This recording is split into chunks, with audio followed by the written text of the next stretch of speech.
कोल्हापूर शहर आणि जिल्ह्यातील काही महत्त्वाच्या बातम्या आता आपण थोडक्यात पाहणार आहोत। त्यासाठी आता पाहूया संक्षिप्त बातम्या अर्थात फास्ट न्यूज। कोल्हापुरातील आयर्विन ख्रिश्चन हायस्कूलच्या 1960 ते 2021 सालपर्यंतच्या माजी विद्यार्थ्यांचा मेळावा 7 जानेवारीला आयोजित करण्यात आला आहे। मेळाव्याच्या निमित्ताने विविध उपक्रम होणार आहेत अशी माहिती प्राचार्य वर्षा विजापूरकर यांनी पत्रकार परिषदेत दिली।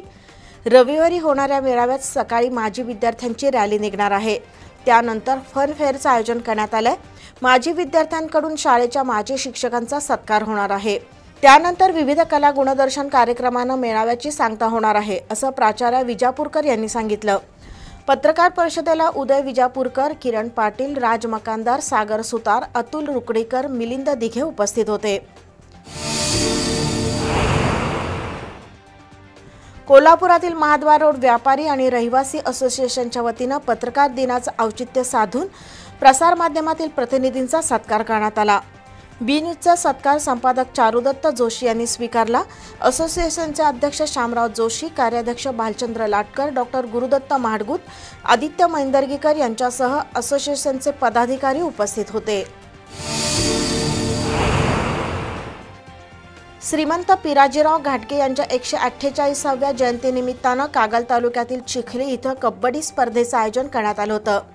श्रीमंत जयसिंगराव घाटगे क्रीडा संकुलात झालेल्या या कबड्डी स्पर्धेचं उद्घाटन खासदार धनंजय महाडिक यांच्या हस्ते करण्यात आलं। ग्रामीण भागात मोठं टॅलेंट आहे। या टॅलेंटला वाव देण्यासाठी आयोजित केलेल्या कबड्डी स्पर्धेतून भविष्यातील देश पातळीवरचे खेळाडू घडतील असा विश्वास खासदार महाडिक यांनी व्यक्त केला।